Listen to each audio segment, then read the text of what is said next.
नमस्कार दोस्तों। आज जो कहानी मैं आपको सुनाने जा रही हूँ, ये ओ हेनरी की कहानी है जिसका नाम है आधा टिकट। सितंबर का महीना था। गर्मियाँ अपने जाने की तैयारियाँ कर रही थी। डॉक्टर ने काफ़ी दिन पहले से ही अस्पताल जाना छोड़ रखा था, लेकिन जब कभी भी अस्पताल में कोई भी इमरजेंसी पड़ती या कोई सीरियस आता तो उसे फ़ौरन बुला लिया जाता था। वह अपनी घोड़ा गाड़ी पर सवार होकर तुरंत वहाँ पहुँच जाता था। वह एक खूबसूरत नौजवान था और अच्छी नौकरी पर नियुक्त था। उसकी आमदनी भी भरपूर थी। लगभग 6 महीने पहले उसने अपने पसंद की एक खूबसूरत लड़की से शादी की थी। उसकी पत्नी उसे बहुत प्यार करती थी। देखने वालों को उससे जलन होने लगती। एक रोज़ रात के 9 बजे वह घर पहुंचा। घर के नौकरों ने घोड़ों को संभाल लिया।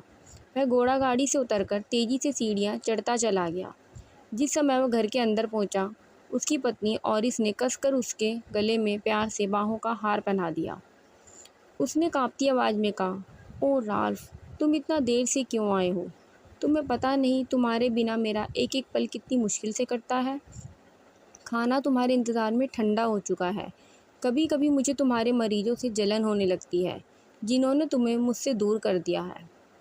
डॉक्टर को उसकी मासूमियत पर बहुत प्यार आ जाता और वह अपने आप को दुनिया का खुश नसीब आदमी समझता कि उसकी पत्नी उसे कितना प्यार करती है।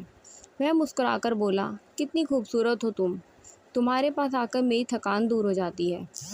मैं ऊपर जाकर ज़रा फ्रेश हो जाता हूँ। इतने तुम मेरे लिए गर्म कॉफ़ी तैयार करो।" उसने कहा।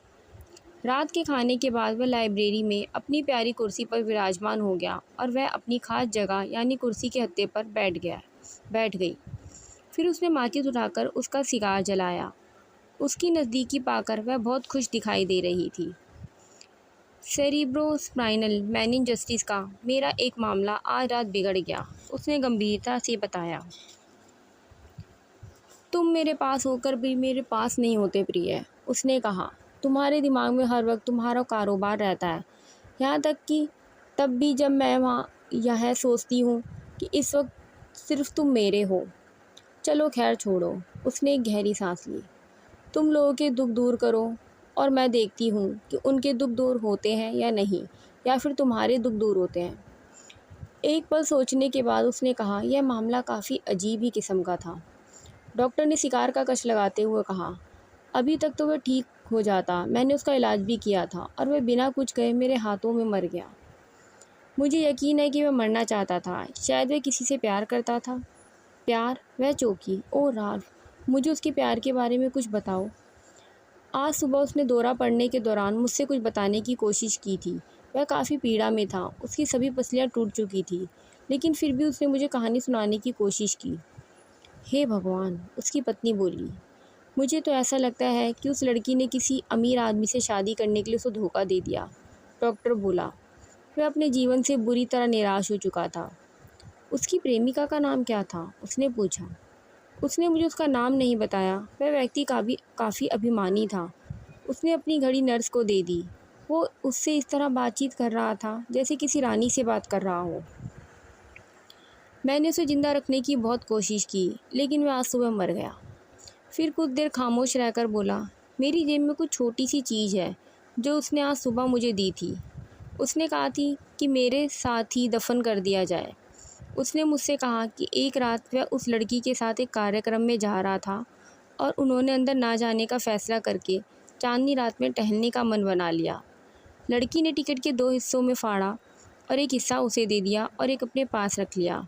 उसका आधा हिस्सा यह रहा, यह छोटा लाल रंग का गत्ते का टुकड़ा जिस पर प्रवेश छपा है। देखो, नन्ही पुरानी कुर्सी का हत्था फिसल रहा है। कहीं तुमको चोट तो नहीं लगी है? उसने पूछा। नहीं राल्फ, मुझे कहीं चोट नहीं आई। प्यार एक पागलपन है, डॉक्टर ने कहा। यह दिमाग को ज़्यादा सामान्य हालत में ले जाता है। यह एक भयंकर बीमारी है और इसका इलाज किसी डॉक्टर के पास नहीं। उसकी पत्नी ने टिकट का आधा हिस्सा ले लिया। प्रवेश? वह मुस्कुराकर बोली, मेरा ख्याल है अब तक वह कहीं ना कहीं प्रवेश पा चुका होगा। कहीं? डॉक्टर ने सिगार में कश लगाया। सिगार ख़त्म करने के बाद राल्फ ऊपर आ जाना, उसने कहा। मैं ज़रा थकी हूँ इसलिए आराम करूँगी। ठीक है, गुड नाइट, डॉक्टर ने कहा। उसके जाने के बाद उसने दूसरा सिगार सुलगा लिया।